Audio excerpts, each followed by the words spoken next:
तालियों की सेवा देती है। प्रेम से बोलो। दहन रबदा माई रे, दहन रबदा माई रे, भूखे के भोजन प्यासे को पानी, दहन रबदा माई रे, दहन रबदा माई रे, दहन रबदा माई रे, भूखे के भोजन प्यासे को पानी, दहन रबदा माई रे, दहन रबदा माई रे, दहन रबदा माई रे, भूखे के भोजन प्यासे को पानी, दहन रबदा माई रे, दहन रबदा माई रे, दहन रबदा माई रे, भूखे के भोजन प्यासे को पानी, दहन रबदा माई रे।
चली नर्मदा पहुंची गुरु की घाट रे। घाट पे चली नर्मदा पहुंची कुसली घाट रे तुर तुर के सब नर नर नारी गुरु गुरु के सब नर नर नारी दिया जला के छोड़ रे नर्मदा माई रे नर्मदा माई रे भोजन पाते नर्मदा नर्मदा माई रे नर्मदा माई रे भोजन पाते सफाई नर्मदा माई रे नर्मदा माई रे नर्मदा माई रे भोजन पाते सफाई नर्मदा माई रे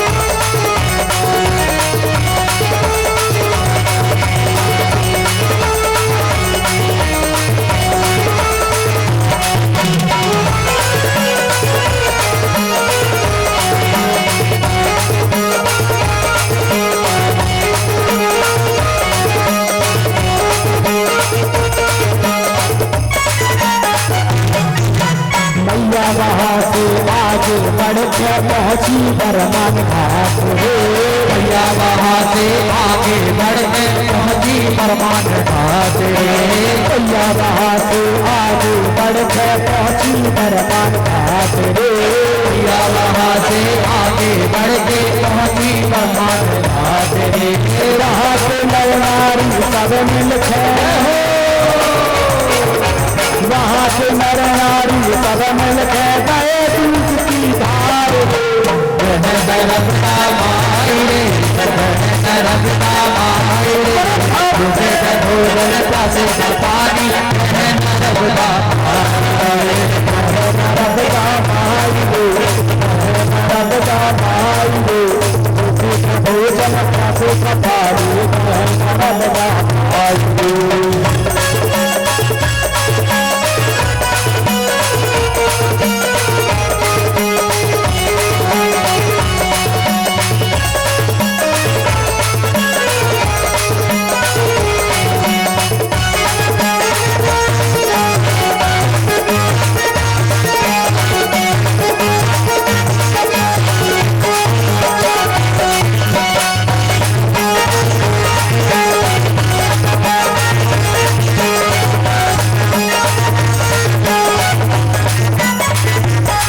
पुराण की बाल व्यास जी मैया जी के तीर में पुराण व्यास जी मैया जी की गोद में कर पुराण की बाल व्यास जी मैया जी के तीर में कर व्यास जी मैया जी के तीर में मैया जी के पुराण सुनाए मैया जी के पुराण सुनाए अपार रे नर्मदा माई रे नर्मदा माई रे भोजन पासे पानी नर्मदा माई रे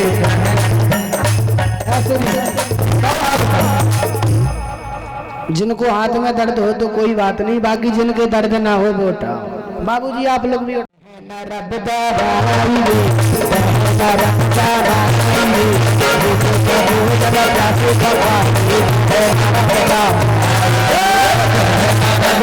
माई रे नर्मदा माई रे भोजन पासे पानी नर्मदा माई रे नर्मदा माई रे भोजन पासे पानी नर्मदा माई रे नर्मदा माई रे नर्मदा माई रे भोजन पासे पानी नर्मदा माई रे नर्मदा माई रे नर्मदा माई रे भोजन पासे पानी नर्मदा माई रे नर्मदा माई रे नर्मदा माई रे भोजन पासे पानी नर्मदा भूखे खे भोजन प्यासे खो पानी तेहे नर्मदा माई रे। कि बस लड्डू खा के जाना था बस। इतना पता चल गया महाराज लड्डू बनते हैं।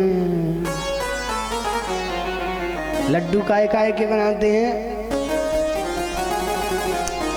अब कई प्रकार के बनने लगे अब तो। क्यों बनते हैं कुछ पता है नहीं? अब शांत पड़ गए सब। अब बोलो किस किस को पता है मकर संक्रांति क्यों मनाई जाती है? लड्डू क्यों बनते हैं? खाए क्यों जाते हैं? चलो बताते हैं। एक बार की बात है, लोगों को अपने घर से कम मतलब रहता है, दूसरों के घर से ज्यादा। ये तो बनी बात है। ये कलयुग में नहीं, ये तो त्रेता द्वापर सतयुग सब में चला। द्वापर युग में नारद जी महाराज ने विचार किया एक दिन कि चलो चल करके देखते हैं कन्हैया जी की 16,108 पटरानी ये कैसे रहते होंगे, चल के जरा देखा जाए। अब जब गए, सबसे पहले गए रुक्मणी जी के यहाँ। अब चूंकि भगवान तो सब जानने वाले, कौन आ रहा कौन नहीं आ रहा।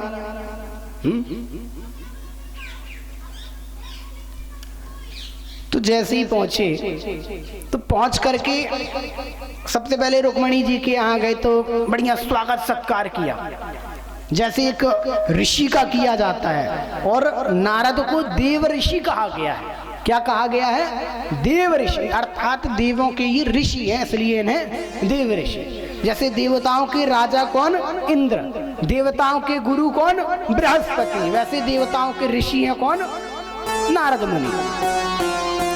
तो विचार किया नारद मुनि ने, चल के जरा देखा जाए कैसे रह रहे होंगे। तो अब कोई साधु संत, देखो भैया बहुत हल्ला करते हैं, थोड़ा भगा देना यहाँ से। तो पता नहीं अम्मा ने भी सोचा था कि अच्छा है 3 घंटे के लाने शांति मिलत हुए। इसे वेदी जाओ तो कथा हो रही थी, सुने आओ। जे नहीं पता सुनेंगे कम, सुनाएंगे ज्यादा। उनके चक्कर में कुछ कथा ही नहीं कह पा। तो नारद मुनि जब पहुंचे तो पहुंच करके नारद मुनि ने सत्कार हुआ, स्वागत हुआ। देवताओं का, ऋषियों का, ब्राह्मणों का कैसे स्वागत होता, बढ़िया पैर धुला गया, चरण धुले, चरण पखारे। फिर उसके बाद सुंदर सुंदर मिष्ठान, 56 भोग। अब कृष्ण जी के पास गए हैं तो 56 प्रकार के भोग, पेट भर गया महाराज। कहते ठीक है अब मैं चलता हूँ। 1 घंटे तक स्वागत सत्कार। कहते बस मैं तो ऐसे ही घूमने आया था, अब ये नहीं पता कि थोड़ा सा देखने गए थे। अब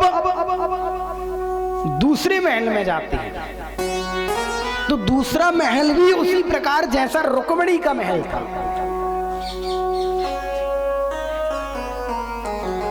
जैसा महल रुक्मणी का था वैसा ही महल दूसरी पत्नी जाम्बवती का था। अब जाम्बवती का, क्योंकि कृष्ण जी ने कभी किसी भी रानी के साथ भेदभाव नहीं किया। सबसे पहली बात, जितना प्रेम रुक्मणी को दिया उतना ही प्रेम बाकी की रानियों को दिया। उन्हीं सबका एक सा महल, एक से वस्त्र। कोई पत्नी ये नहीं कह सकती कि हमें कम साड़ी दिलाई। कोई पत्नी ये नहीं कह सकती कि हमारा घर छोटा, बड़ी वाली का ज्यादा बड़ा है। अर्थात किसी को मौका नहीं दिया कृष्ण जी ने। नारद मुनि पहुंचे, सोचा कि यार कुछ नहीं तो कम से कम देखूं जरा चल के। पहली जगह, पहले घर में, पहले महल में तो बढ़िया स्वागत सत्कार हुआ। अब जब दूसरे महल में गए वहां पे भी ऐसे ही स्वागत सत्कार। नारद मुनि ने सोचा यदि मैं ऐसे ही खाते रहूंगा तो महाराज मैं तो गणेश जी से भी ज्यादा। गणेश जी का कैसा पेट है? मटका जैसा। मेरा तो ड्रम जैसा हो जाएगा महाराज।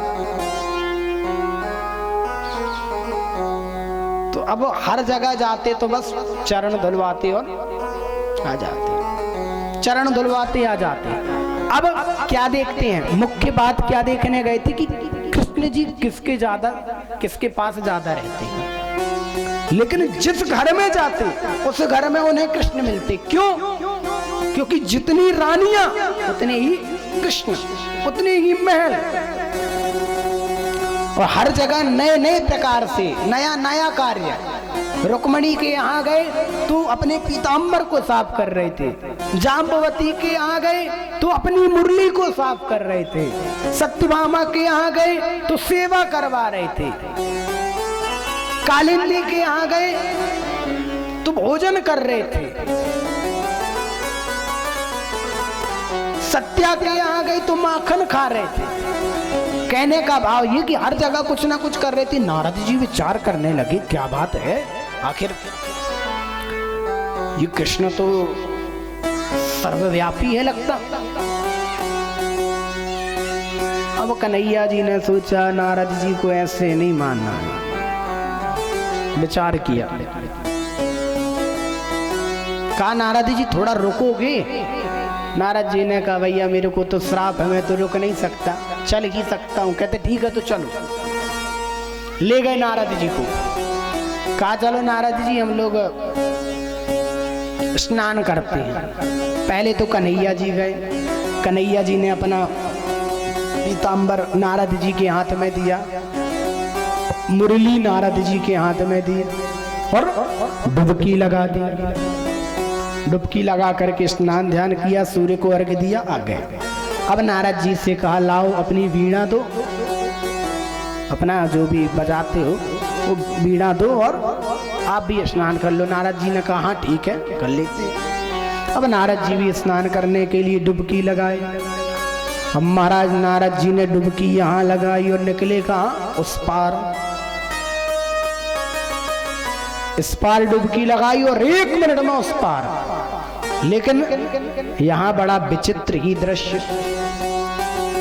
दृश्य विचित्र कैसा, यहां पर नारद मुनि ने डुबकी लगाई और उस पार जो निकला वहां नारद नहीं थे, वहां एक नारी थी। नारद क्या बन गए? नाई बन गए। अब नारद जी महाराज को कुछ भी ध्यान नहीं कि मैं कौन हूं, कहां से आई हूं, क्या हूं, मेरा अस्तित्व क्या है, मुझे किसने जन्म दिया, कुछ नहीं पता, सब भूल गए। जब स्वयं को देखा कि मैं तो कन्या हूं,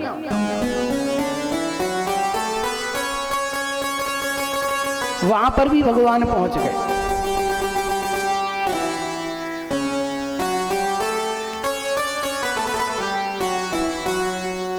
वहां भगवान ने कहा एक काम करो। उन्होंने पूछा अपने बारे में, उस नारी ने, नारद जो नारी बन चुके थे उन्होंने पूछा कि मैं कौन हूं, क्या हूं।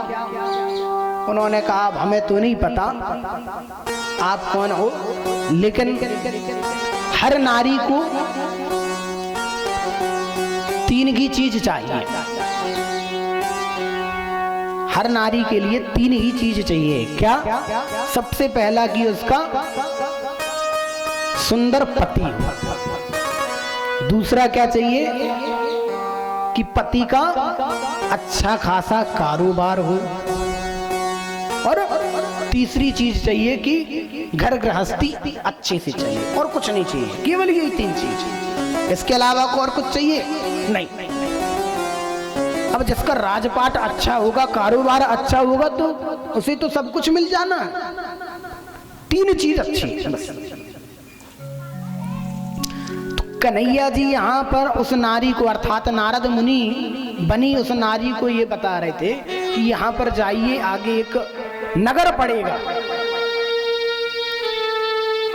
उस नगर में एक राजकुमार है, उस राजकुमार का भी विवाह नहीं हुआ, आप चाहो तो उससे विवाह कर सकती हैं। अब ये यहां से जाने लगी, ये यहां से निकल गई। और उसी समय भगवान कृष्ण ने एक और लीला रची, क्योंकि वहां पे कोई ना नगर था ना कोई राजकुमार था, कोई था ही नहीं। लेकिन भगवान की लीला है ना, भगवान ने तो रच दी। और भगवान की इन लीलाओं में नारद मुनि का ज्यादा हाथ रहता है। एक बार नारद जी को ऐसी माया में फंसाया था, क्या बना दिया? बंदर बनाया। अब यहां पर नारद को क्या बना दिए? नारी। अब जब नारी बन गए, ये अपने लिए जाने लगे खोज करने। और यहां पर भगवान कृष्ण ने एक और लीला रची। क्या? अपने जंघ में हाथ मारा। जैसे जंघ पर हाथ मारा कि जंघ से एक यौवन पुरुष उत्पन्न हो गया। और यह यौवन पुरुष जब उत्पन्न हुआ तो उसका नाम रख दिया क्या? तालजंग। क्या नाम रखा? तालजंग। तालजंग नाम क्यों रखा? क्योंकि जंग में उन्होंने ताल किया, अर्थात ताली बजाई और वो युवक उत्पन्न हो गया। जैसे युवक उत्पन्न हुआ वही हाल जैसा उस नारी का है। नारी को भी नहीं पता कि मैं कहां से आई, क्या आई। और तालजंग जैसे ही उत्पन्न हुआ, तालजंग ने स्तुति की। कौन सी स्तुति की? जो आप और हम सब रोज करते हैं, लेकिन हमें ये नहीं पता होता कि वो स्तुति किसने बनाई। त्वमेव माता च पिता त्वमेव, त्वमेव बंधु च सखा त्वमेव, त्वमेव वेद्या द्रविडं त्वमेव, त्वमेव सर्वं मम देव देव। त्वमेव माता च पिता त्वमेव, तुम ही मेरे माता हो, तुम ही मेरे पिता हो, क्योंकि जन्म आपने दिया है। त्वमेव माता च पिता त्वमेव, त्वमेव बंधु च सखा त्वमेव, आप ही मेरे सब हो, बंधु भी आप हो, मित्र भी आप हो। त्वमेव विद्या, आप ही मेरी विद्या हो। त्वमेव विद्या द्रविड़म त्वमेव, त्वमेव सर्वम। अब मैं और क्या कहूं? कहने को तो बहुत कुछ है, लेकिन त्वमेव सर्वम अर्थात तुम ही मेरे सब हो। मम देव देव, आप ही मेरे देव हैं। ये स्तुति जो आप और हम रोज करते हैं, लेकिन ये पता नहीं होता कि किसने गाई। ये स्तुति जब भगवान ने तालजंग को प्रकट किया था, तब तालजंग ने भगवान कृष्ण के लिए स्तुति गाई थी। ये प्रमाण श्रीमद् देवी भागवत में है। आगे कथा आएगी, लेकिन बात आ गई मकर संक्रांति की कि मकर संक्रांति क्यों मनाते हैं। तो ये कथा हम बता रहे हैं, बड़े गौर से सुनिएगा, दोबारा बताने में नहीं मिलेगी, क्योंकि और भी कथाएं हैं। ये मत सोचना कि पंडित जी मोहल्ले से हैं तो काम चल जाएगा। इतना टाइम नहीं रखा पंडित जी को, है ना, कि घर घर आके बताते रहेंगे। अब घर घर आके ना बताना पड़े, इसलिए एक बार पुराण कर लेते साल भर में कि भैया जो भी हो, थोड़ा बहुत जो टूटा फूटा ज्ञान हो उसी को ले लो। अंधे से कन्वई राजा सही, है ना। प्रेम से बोलो, और जिसने ना बोला हो उसके लिए भी बोलो। तो कहते हैं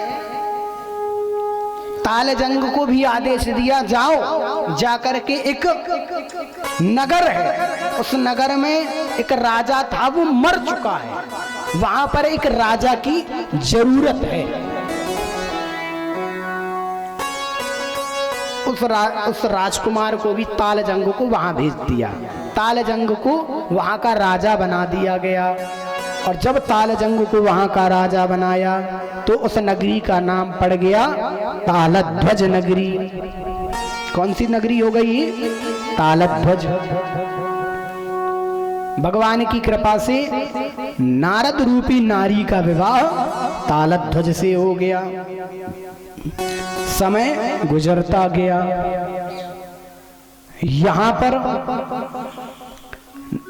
नारद रूपी नारी के 60 पुत्र हो गए। कितने पुत्र हुए?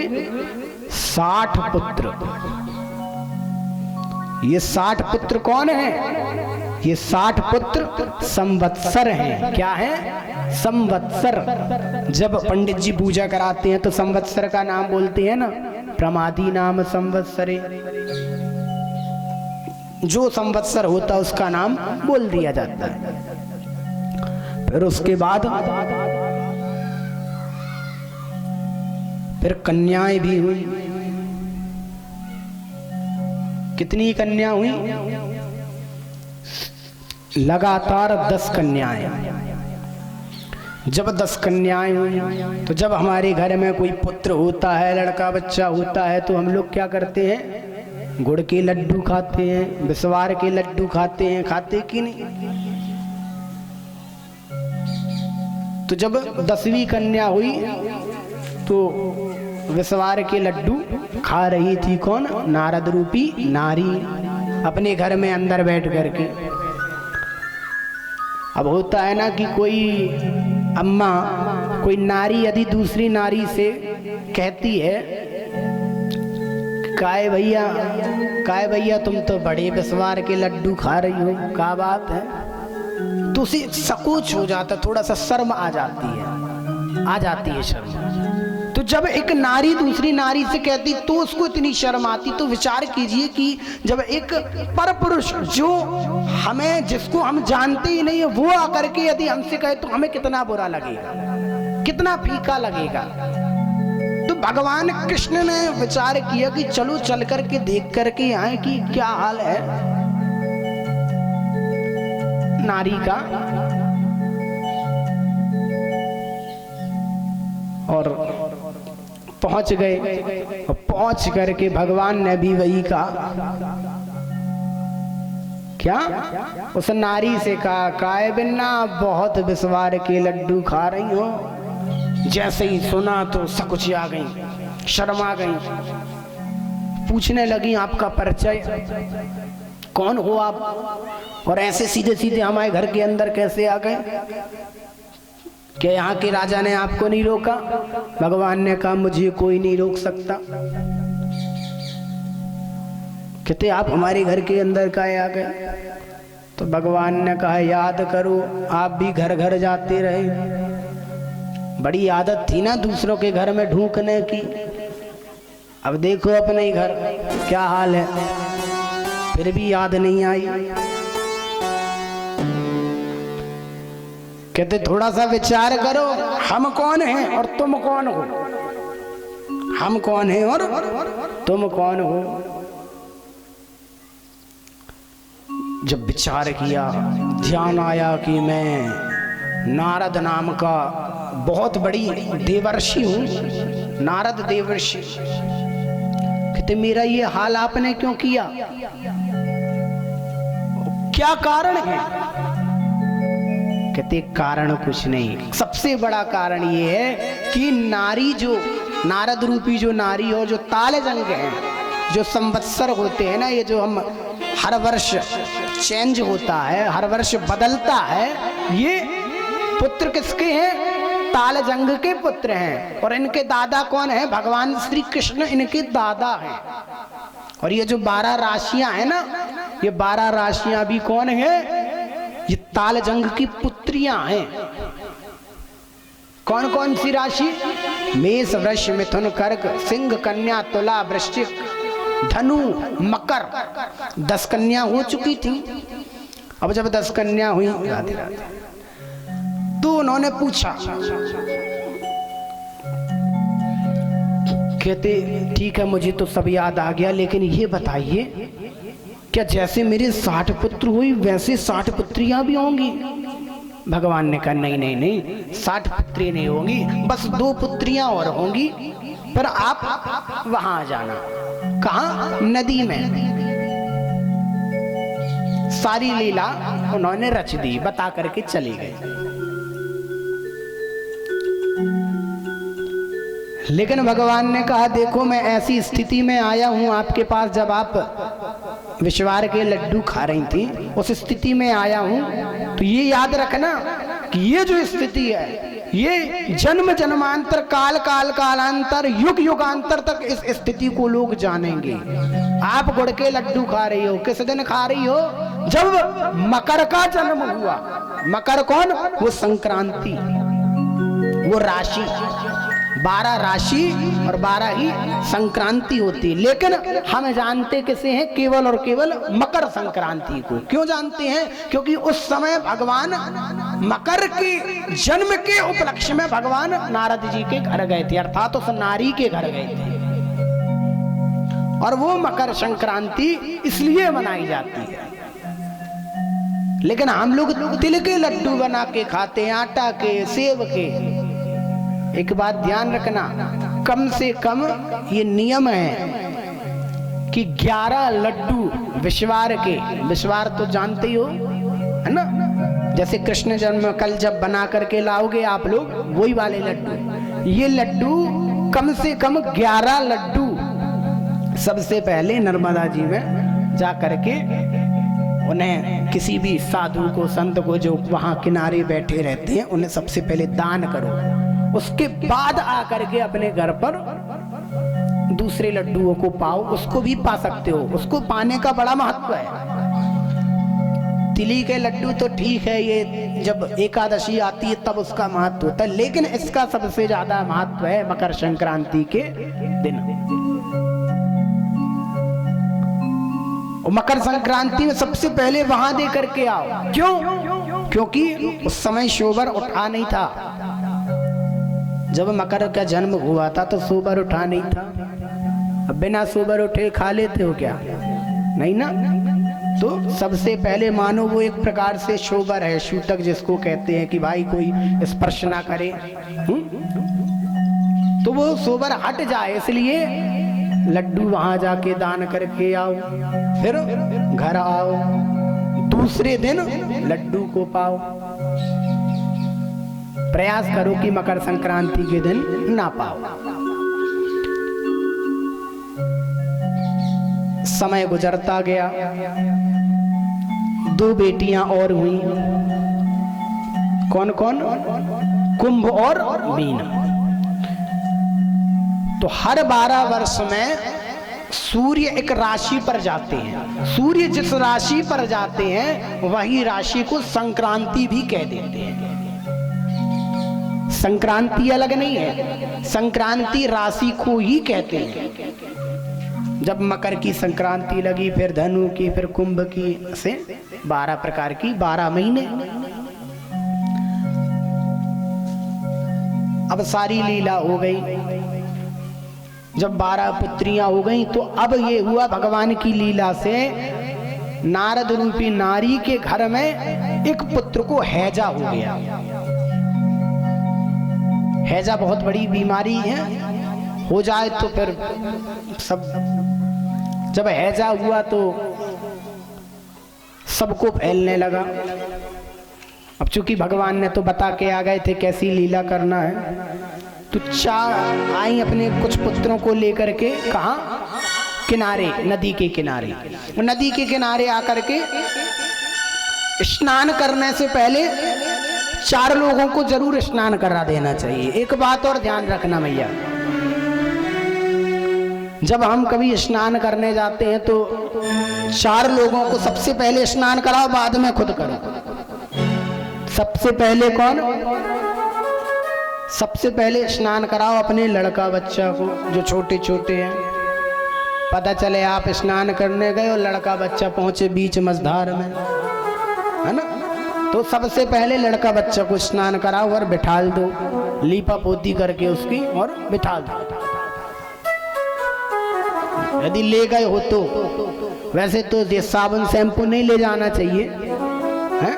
नदी के किनारे, कोई भी नदी हो, ये जरूरी नहीं कि जब गंगा मैया, यमुना मैया, नर्मदा मैया के तीर में जाओ तो ही नहीं ले जाना, क्योंकि नदी तो सभी है। तो सबसे पहले अपने लड़का बच्चा को, दूसरा किसे स्नान करा के बिठा दो? बड़े बूढ़ों को, क्यों? पता चला आप स्नान करने गए, वो धीरे धीरे दादा और करते करते गए, पता चला लुढ़क गए सो और पैरना सो। सबसे पहले उनको भी स्नान करा दो बढ़िया और बिठा दो कि महाराज बैठ जाओ, स्नान करा। तीसरा किसे स्नान कराओ? यदि ले जाते हो साथ में किसी बीमार को तो ना ले जाओ, प्रयास करो ना ले जाओ, लेकिन जाता तो है। अरे नहीं नहीं ठीक है, रात में खराब थी, अब तो ठीक है, अब सुबह बढ़िया हूँ। पता चला आप अपना स्नान करने जा रहे हो और वो भी बढ़िया स्नान करे, रात में तो कम रही, सुबह और ज्यादा हो गई। तो उनसे कहो भैया डुबकी लगाओ और आ जाओ। महत्व डुबकी लगाने का है, तैरने का नहीं है ना। महत्व काय का है? डुबकी लगाने, लगाओ और बैठ जाओ। 3 जन हो गए। चौथा किसको? उसे स्नान करा के बिठा दो जो आपके साथ आपके घर में मेहमान बन के आया। नात रिश्तेदार का भी ध्यान रखना है कि नहीं। पता चला साथ में गए हैं आपके साथ नहाने और घर से पत्नी फोन कर रही, काय पहुंचे कि नहीं? कहते अरे पहुंचे तो, लेकिन अब होते से नहीं निकले। का पता निकलत है कि नहीं, तो काम ही ना करो। उनसे भी कहो भैया जल्दी स्नान करके निकलो। तो ऐसे 4 लोगों को स्नान करा के घाट पे और बिठा देना चाहिए। उसी प्रकार नारद रूपी नारी ने भी 4 लोगों को अर्थात अपने 4 बच्चों को स्नान कराया और बिठा दिया। और फिर उसके बाद स्वयं स्नान करने के लिए जैसे ही डुबकी लगाई, यहां डुबकी लगाना था कि वहां दूसरी ओर पहुंच गए। वहां भगवान हाथ में वीणा लेकर के बैठे हुए थे। कहते आ गए? नारद जी ने कहा आ गए। अब चूंकि उन्हें ये आदत तो हो चुकी थी कि मैं नारी हूं, अब कोई नारी स्नान करके उठे और सामने कोई परपुरुष खड़ा हो तो कितनी लज्जा आएगी।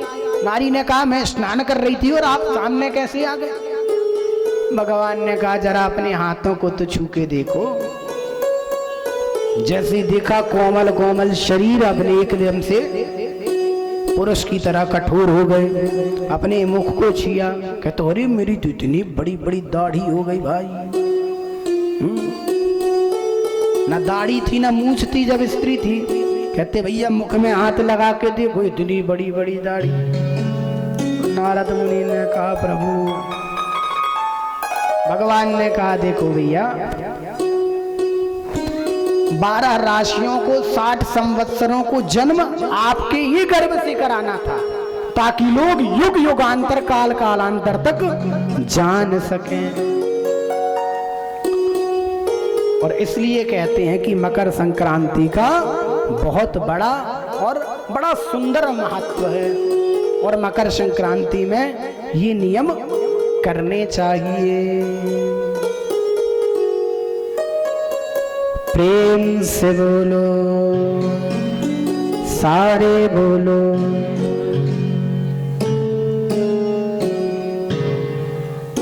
माई सबके बाल गोपाल सदा नौनी राखियो। माई सबके बाल गोपाल सदा नौनी राखियो। माई सबके बाल गोपाल सदा नौनी राखियो। माई सबके बाल गोपाल सदा नौनी राखियो। नौनी राखियो, नौनी राखियो, नौनी राखियो, नौनी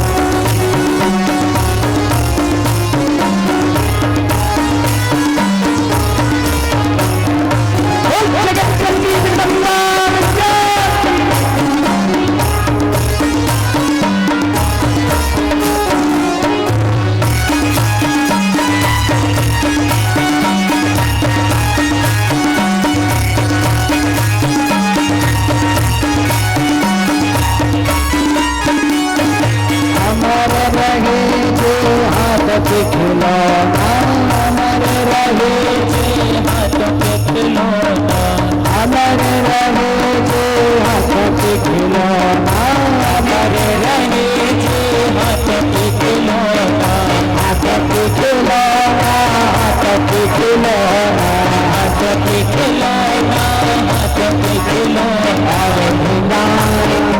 और भिंगाना आदि काल सदा मेरा जियो सबके बाल गोपाल सदा मेरा जियो भाई सबके बाल गोपाल सदा मेरा जियो सबके बाल गोपाल सदा मेरा जियो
सबके बाल गोपाल सदा नौने राखियो।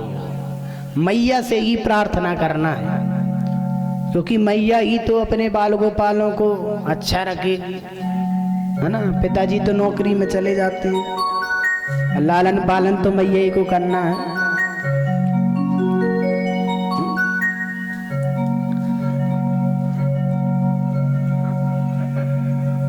तो मकर संक्रांति तो पता चल गई आप लोगों को क्यों मनाते हैं। अब आते हैं कथा कि वसुओं ने गंगा जी से प्रार्थना की, गंगा जी के गर्भ से ही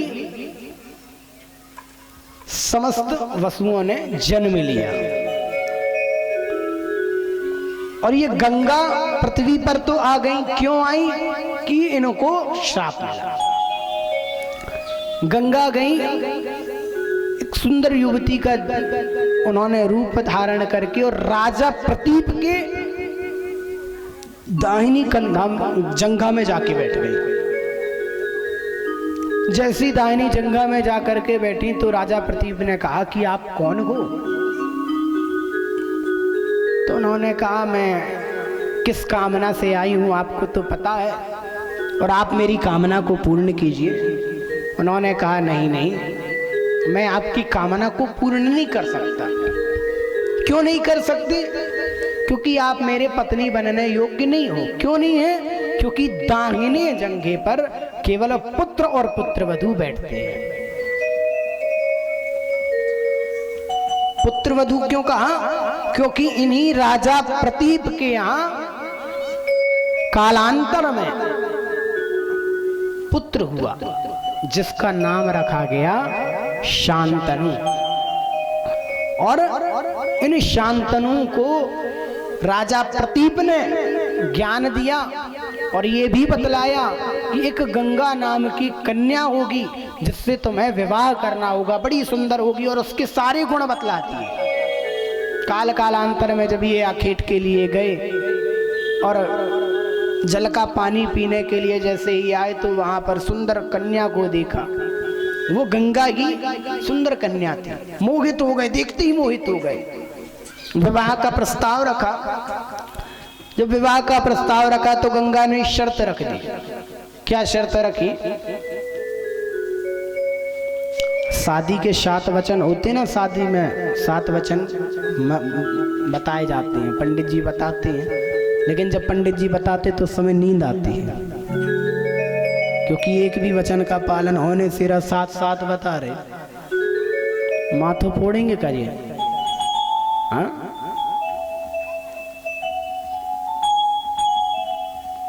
किसी ने जाग करके स्वयं की शादी देखी?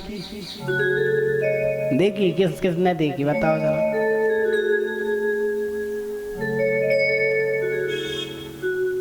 कह दो देखी है। सो रहे थे जब शादी हो रही थी? प्रेम से बोलो। शांतनु का विवाह गंगा मैया से हुआ। जैसे कि 7 वचन दिए जाते तो गंगा मैया ने भी एक वचन मांगा अपने पति से कि आप मुझे वचन दीजिए कि आप मुझे कभी भी किसी कार्य के लिए नहीं रोकेंगे। जो मैं करूंगी वो करने दोगे, नहीं रोकोगे। और माताओं को यही तो चाहिए, करें तो कोई रोके ना।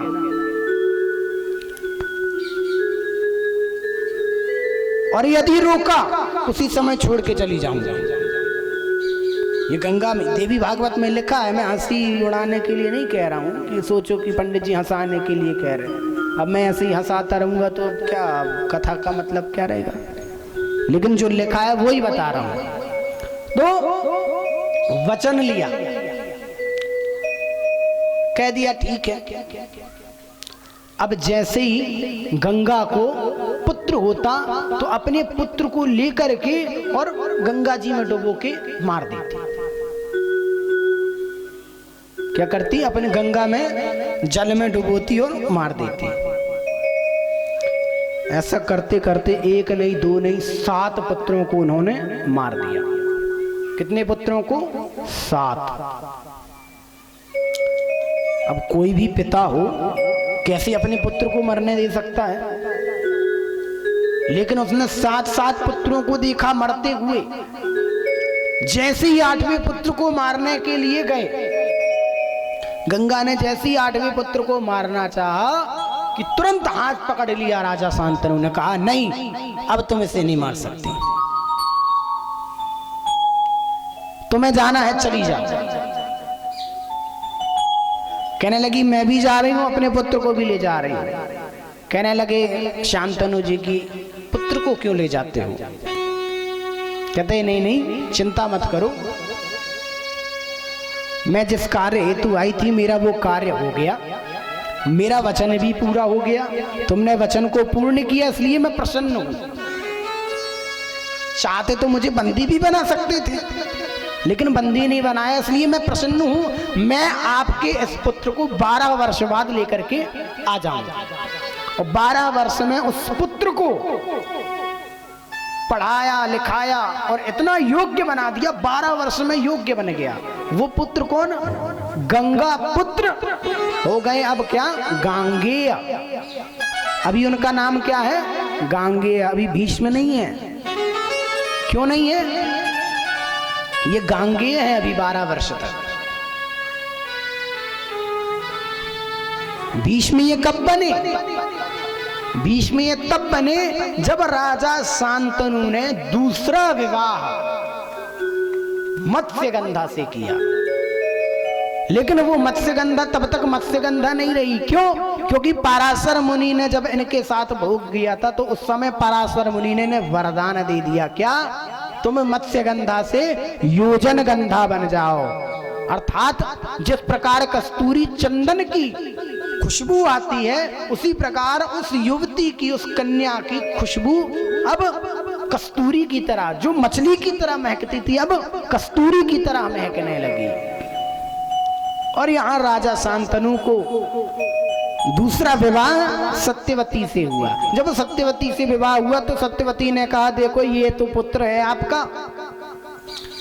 चूंकि जो गांगेय है वो उन्हें अपनी माँ की तरह मानते थे, सत्यवती को भी अपनी माँ ही मानते थे, लेकिन सत्यवती उनसे नफरत करती थी क्योंकि सौतेली माँ थी। सत्यवती ने कहा मैं इसे अपने साथ नहीं रख सकती। क्यों नहीं रख सकती? क्योंकि ये आने वाले समय में यही हमारी गद्दी का मालिक होगा, मैं इसके साथ नहीं रह सकती, और मैं भी जा रही हूँ छोड़ के जाने लगी। तो शांतनु दुखी हो गए, अपने पिता को दुखी नहीं देख पाए भीष्म ने। तो भीष्म ने उस गांगेय ने तब भीष्म प्रतिज्ञा ली। भीष्म कहते हैं अखंड को, अखंड प्रतिज्ञा ली। अपने रक्त से अंगूठे को काटा, रक्त को गंगा जल में डाला, और क्या प्रतिज्ञा लेते हैं कि मैं अखंड ब्रह्मचर्य का पालन करूंगा, मैं कभी विवाह नहीं करूंगा। क्यों? क्योंकि मेरी मैया नहीं चाहती, क्योंकि मैं विवाह करूंगा तो मेरी संतान होगी, संतान होगी तो उसे ना चाहते हुए गद्दी पर बैठाना पड़ेगा। इसलिए प्रतिज्ञा ली गांगेय ने, भीष्म प्रतिज्ञा। तब से उनका नाम भीष्म पड़ा। और भीष्म प्रतिज्ञा लेने के बाद जब जैसे ही शांतनु जी ने देखा कि मेरी बेटी ने इतनी बड़ी अखंड प्रतिज्ञा ले ली कि वो विवाह नहीं करेगा। कौन पिता नहीं चाहता कि मेरे पुत्र का विवाह हो, उसकी संतान हो, अपने नाती का पोते का मुख देखूं। उसने भीष्म प्रतिज्ञा ले ली। राजा शांतनु प्रसन्न हो गए। प्रसन्न होकर के कहा, जाओ तुम्हें मैं इच्छा मृत्यु का वरदान देता हूं। ये इच्छा मृत्यु का वरदान किसने दिया? राजा शांतनु ने अपने पुत्र भीष्म को दिया कि तुम्हारी इस प्रतिज्ञा से मैं प्रसन्न हूं कि तुमने वो कार्य किया है कि जो कोई भी नहीं कर सकता। तुमने ब्रह्मचर्य पालन करने का, तुमने विवाह ना करने की प्रतिज्ञा ली, और यह भी प्रतिज्ञा ली कि मैं गद्दी पर नहीं बैठूंगा, और यह भी प्रतिज्ञा ली कि जब तक इस गद्दी में बैठने वाला उसका अधिकारी नहीं मिल जाता, तब तक मैं अपने प्राणों को भी नहीं त्यागूंगा। क्या हुआ? भीष्म पितामह ने अपने ही सामने देखा किसका जन्म? धृतराष्ट्र का, विदुर का और पांडु का। तीनों चले गए। पांडु भी चले गए और धृतराष्ट्र भी चले गए। समय मिलेगा तो पांडु की कथा सुनाएंगे और नहीं मिलेगा तो जयराम जी की। प्रेम से बोलो, क्योंकि अभी आप लोग उठ के भगने लगोगी। अभी देखोगे 6 बज गए, न लाने वाले हैं, तो हमें भी जल्दी जल्दी कथा करनी पड़ेगी। कितना बज गया? 5:59 तो हो गए, 1 मिनट बचा। अब 1 मिनट में क्या कथा कह लेंगे। तो कहाँ थे, भूल गए? भीष्म तो गद्दी पर बैठ नहीं सकते, और जब तक अधिकारी नहीं मिल जाएगा अपने प्राणों को भी नहीं त्यागूंगा। देखा दुर्योधन भी बैठने के लायक नहीं है, युधिष्ठिर था बैठने के लायक, लेकिन इतना बड़ा महाभारत देखना था। महाभारत को देखा, उसके बाद युधिष्ठिर को गद्दी पर बैठाला, और फिर उन्होंने जब सूर्य उत्तरायण हुए तब उन्होंने अपने देह को त्यागा। भगवान के युधिष्ठिर से कहा मुझे गोलोक जाना है। गोलोक अर्थात भगवान के धाम।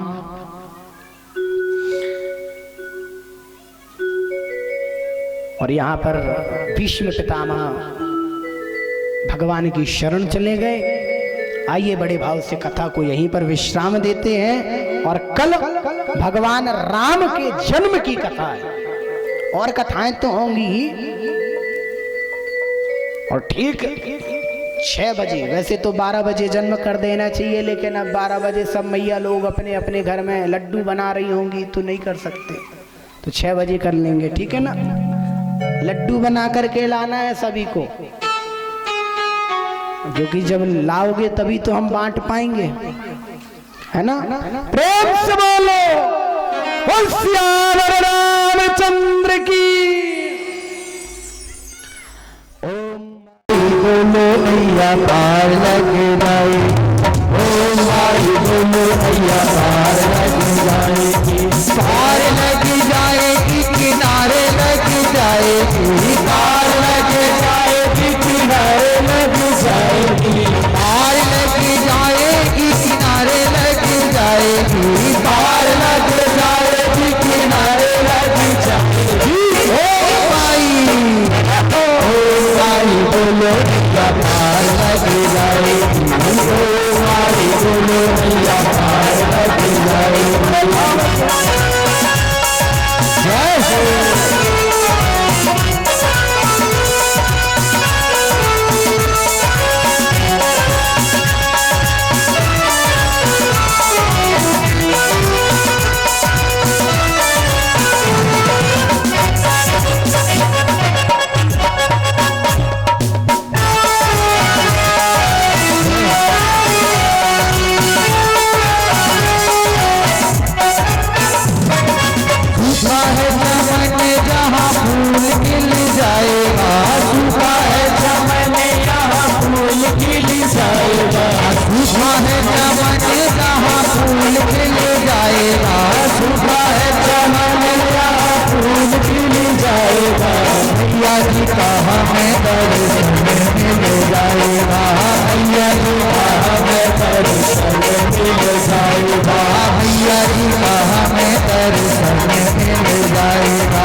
भक्तों के कष्ट मिटाएगी, आगे अपने भक्तों के कष्ट मिटाएगी। भक्तों के कष्ट मिटाएगी, आगे अपने भक्तों के कष्ट मिटाएगी। दुख मिटाने वाली सुख बरसाएगी, दुख मिटाने वाली सुख बरसाएगी, दुख मिटाने वाली सुख बरसाएगी, दुख मिटाने वाली सुख बरसाएगी। ओ भाई बोलो भैया पार लग जाएगी, भाई बोलो भैया पार लग जाएगी, पार लग जाएगी, किनारे लग जाएगी, पार लग जाएगी, किनारे लग जाएगी। ओ भाई बोलो पार लग जाएगी, ओ भाई बोलो भैया पार लग जाएगी।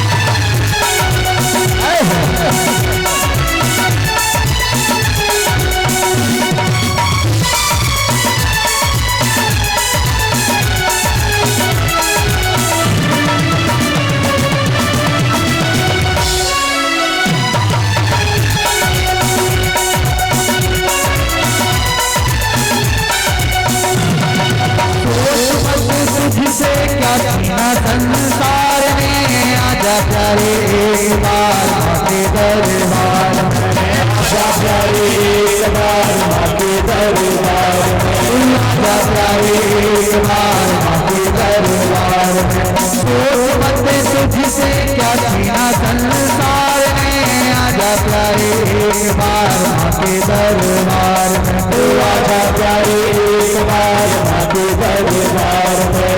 थोड़ा मिटाने वाली सुख बरसाएगी, थोड़ा मिटाने वाली सुख बरसाएगी। ओ भाई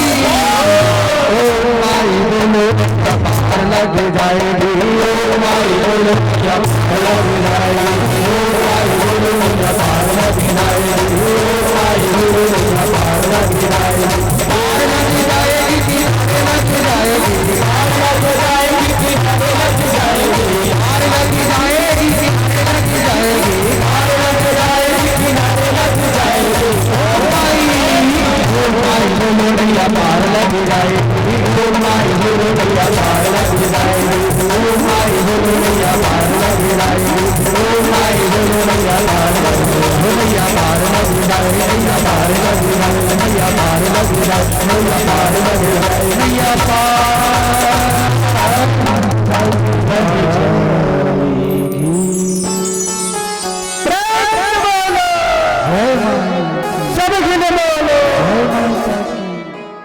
पर्वते त्रिलोक्यते व्याप्ते ज्वाला ज्वाला देवी नमोस्तुते, ज्वाला करालमत्युग्रमशैषासुरसूदनं त्रिशूलं पातु नो भीत भद्रकाली नमोस्तुते।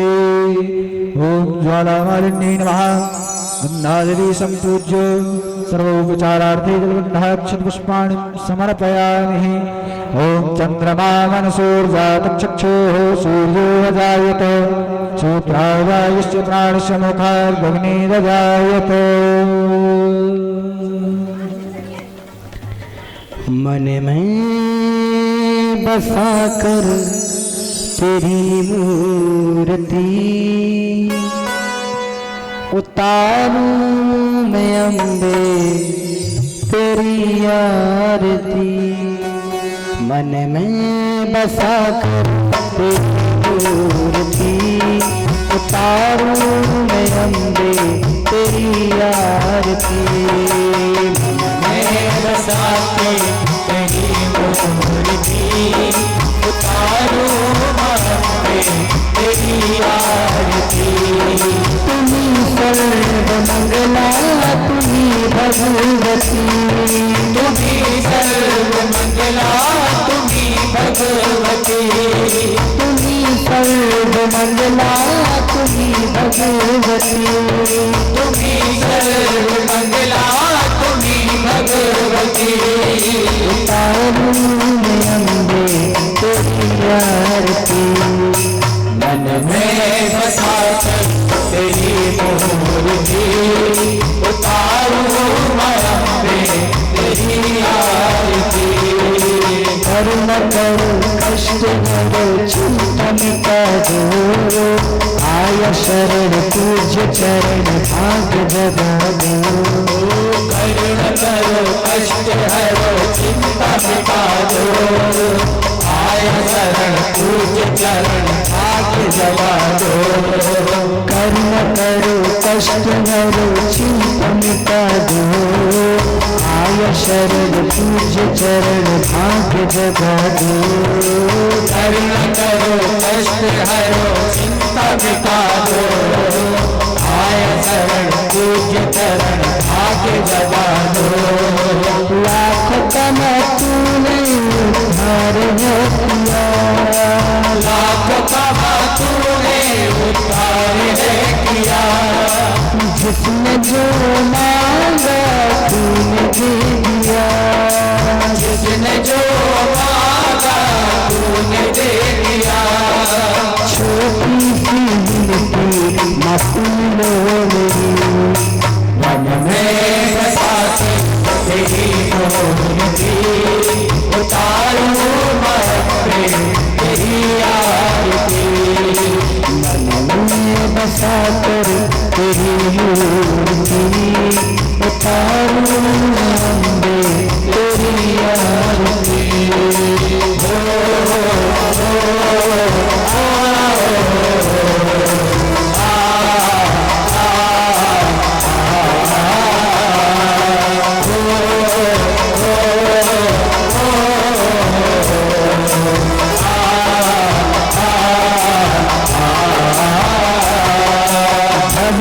फंसी नाव मेरी पार दो मैया तुमसे बड़ा और नहीं कोई खिलैया।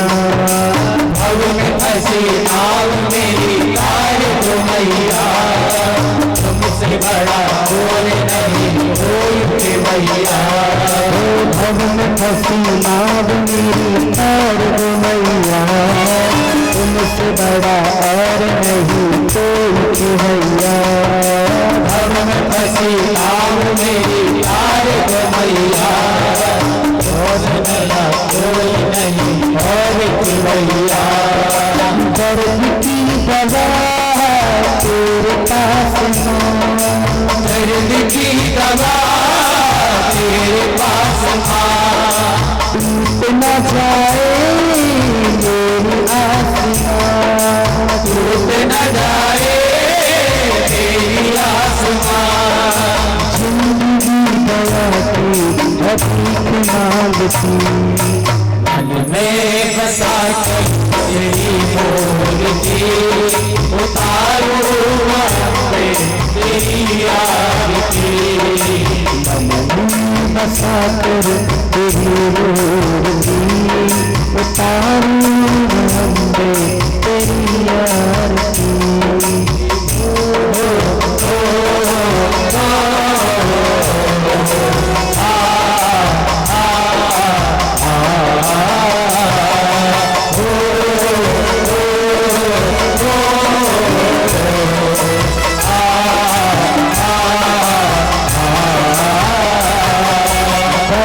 तेरे आस लगी तू करुणा भक्त खड़े प्यार तेरे अर्ज सुनो दर्द तेरे आस लगी पूरी करो भक्त करे द्वार तेरे पूरी करो। दर्द तेरे आस लगी पूरी करुणा भक्त खड़े प्यार तेरे अर्ज सुनो दर्द तेरे आस लगी पूरी करो भक्त करे द्वार तेरे अर्ज सुनो। भक्त की भर दो झोलियां जुमा भक्तों की भर दो झोलियां जुमा। भक्तों की भर दो झोलियां जुमा भक्तों की भर दो झोलियां जुमा। जिंदगी दया की भक्त मांगती मन में बसा तेरी मूर्ति उतारो तेरी आरती। तुम्ही सर्वमंगला तुम्ही भगवती, तुम्ही सर्वमंगला तुम्ही भगवती। तुम्ही कात्यायनी तुम्ही सरस्वती। मन में बसा तेरी मूर्ति उतारो तेरी आरती। उतारो तेरी आरती। उतारो तेरी आरती। लइयो लइयो भवानी माँ आरती अम्बे की। लइयो लइयो भवानी माँ आरती अम्बे की। लइयो लइयो भवानी माँ आरती अम्बे की। लइयो लइयो भवानी माँ आरती अम्बे की।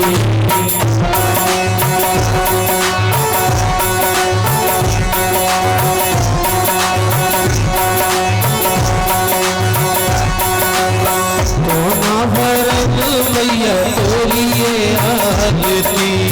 मोना भरत मैया तोरिए आरती। मोना भरत मैया तोरिए आरती। मोना भरत मैया तोरिए आरती। मोना भरत तेरो आरती अम्बे की। लइयो लइयो भवानी माँ आरती अम्बे की।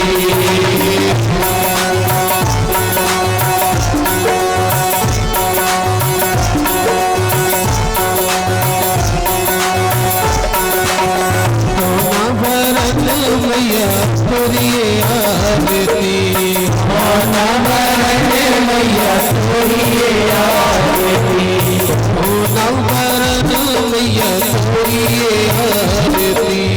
मोना भरत मैया तोरिए आरती। मोना संभाले तेरो आरती अम्बे की। लइयो लइयो भवानी माँ आरती अम्बे की।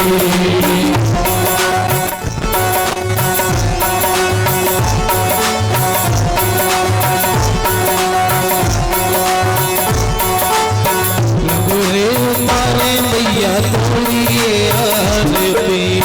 लंगूरे उतारे मैया तोरिए आरती। लंगूरे उतारे मैया तोरिए आरती। लंगूरे उतारे मैया तोरिए आरती। हनुमत संभाले तेरो आरती अम्बे की। लइयो लइयो भवानी माँ आरती अम्बे की। लइयो भवानी माँ आरती अम्बे की। लइयो लइयो भवानी माँ आरती अम्बे की।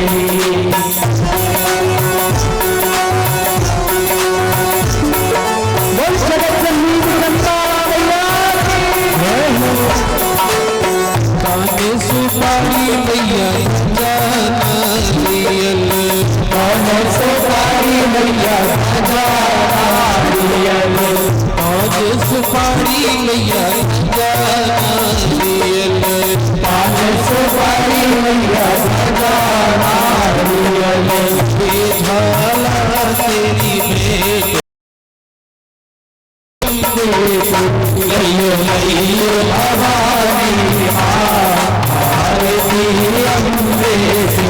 लइयो लइयो भवानी माँ आरती अम्बे की।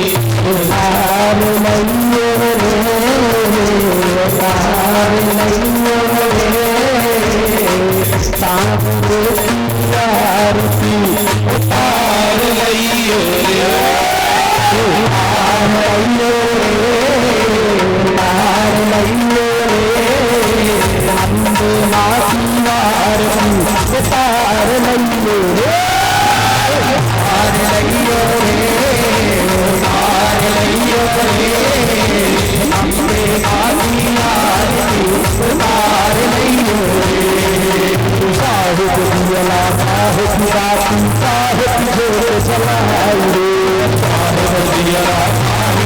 बाती काहे की जोत जलाए रे काहे को दिए लाल काहे की बाती काहे को दिए लाल काहे की बाती काहे की बाती काहे की जोत जलाए रे काहे को दिए लाल काहे की बाती काहे की जोत जलाए रे अरे कौना तेरी करें आरती कौना तेरी करें आरती कौना मंगल गाई रे तार लइयो रे तार लइयो रे अलग बेटी आरती तार लइयो रे तार लइयो रे तार लइयो रे अलग बेटी आरती तार लइयो रे अरे मन को हजूरा मन की हमारी सावरिया गड़गाई रे मन को हजूरा मन की हमारी सावरिया गड़गाई रे पानी तो हदिए राम मन की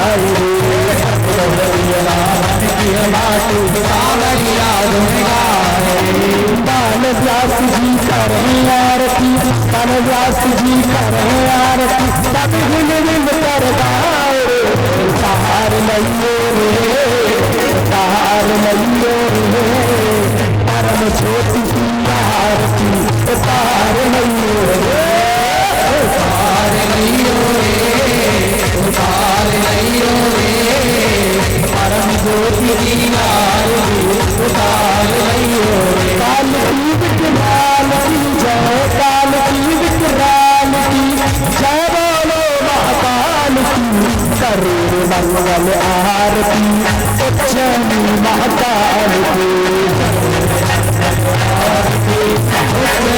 महाकाल की करोड़ आरती उज्जैनी महाकाल की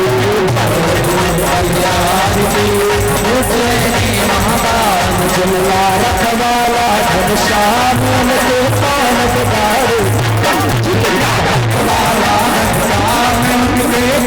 बिगाड़े उनके पान बिगाड़े उनके पान बिगाड़े उनके पान बिगाड़े उनके पान बिगाड़े तो करता राम तेरा रखवाला घनश्याम नाम तेरा रखवाला करुणावतारम संसार सारम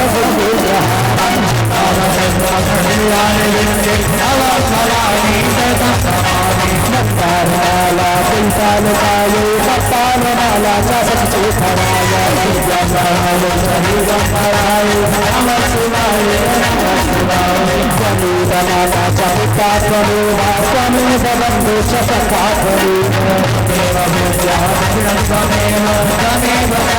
हरे राम हरे राम हरे कृष्णा हरे कृष्णा हरे कृष्णा हरे राम हरे राम हरे कृष्णा हरे कृष्णा हरे कृष्णा हरे हरे हरे राम राम राम हरे कृष्णा हरे कृष्णा कृष्णा कृष्णा हरे हरे राम हरे कृष्णा हरे कृष्णा हरे राम राम राम हरे हरे हरे कृष्णा कृष्णा कृष्णा हरे हरे हरे राम राम राम हरे हरे हरे कृष्णा कृष्णा कृष्णा हरे हरे हरे राम राम राम हरे हरे हरे कृष्णा कृष्णा कृष्णा हरे हरे हरे कृष्णा कृष्णा कृष्णा हरे हरे हरे कृष्णा कृष्णा कृष्णा